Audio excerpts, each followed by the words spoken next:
But I tell you what, I believe it was Gideon who he had this he got all these people to try to come fight the army, and God kept whittling it down, saying, too many, get rid of. And he gave him different criteria. If you see him doing this, get rid of him. And then next thing, Gideon's looking around, there ain't too many. But I tell you, read it and see what Gideon has done, what he did. Hallelujah. Hallelujah. So right now, we've got to deploy our God's army right here in the United States. It is time to deploy God's army. And we are all part of God's army. Are you part of God's army? Hallelujah. That's right. It is time. We are in need of the sentries, the sentinels. And like there used to be a movie called The Sentinel where he had what's that? Oh, they said where he had heightened hearing and smelling and seeing and all of this. So then that way he could circumvent things because he could see it long before it happened. And God can do that. Hallelujah. We're in need of these sentries. Just as in the military, they actually even have something called sentry duty, and I'm sure you know that. And basically it's guard duty. So in guard duty, they had a lot of different responsibilities. The first picture. They had a lot of responsibilities, just as we see this young man. He's actually on guard duty, but he's on the waterfront area. So then that way he can look for enemy patrols, making sure that they don't come in from the shore. The second pick. Ariel, second pick. Okay. And then we have another gentleman. He's on guard duty, and his post is the wall, making sure that the enemy is not going to try to come at us. Over the wall, through the wall, under the wall, or as far as he could see. So what I did is I looked up and I said, okay, well, the guards, what are they responsible for? What is it that a guard truly has to do on guard duty? They have to be responsible for taking charge of their post. Not just the post, but all the property for which they could see. So right now, I'm on guard duty. I literally would have to be responsible for everything I see. So that's not just that I see you sitting right here, but everything through and out. I can even see out the window.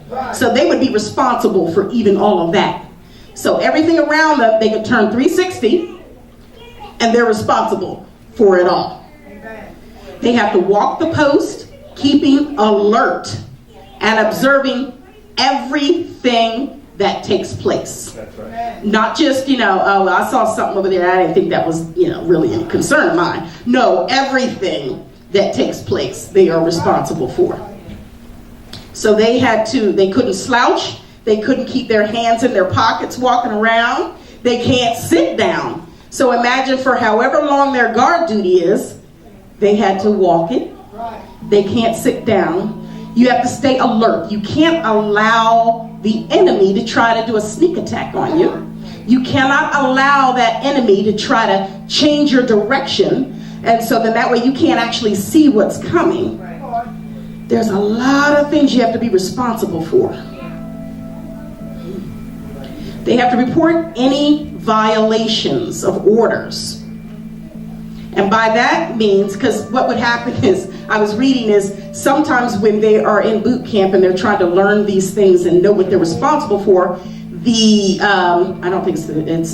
would purposely try to do tricks to see if they could keep them from doing their guard duty correctly. So, and doesn't that sound a little bit like what the enemy does? He puts in all kinds of tricks to keep us or get us off of our posts. And you can only quit the post when they are properly relieved. And that's a big thing because, I don't know, sometimes it seems like we get a little tired fast. We're like, you know what, I'm tired of this. Man, my person is late getting here to relieve me. Well, I'm going to go home anyway. They'll get here eventually. But what can happen during that time? You drop your post. And we can even think of this in the spiritual aspect. You have now dropped your post. You're not praying for them. I'm tired of praying for so-and-so.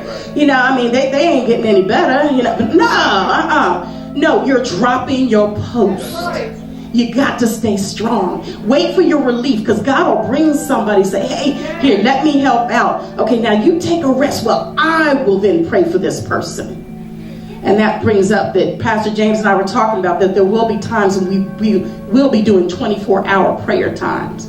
So what that means is, if you're on post, please don't go to sleep. Because somebody's life could be in jeopardy. Somebody's life could be. And it's very important. Very, very important. You have to obey instructions given and relay them to their relief.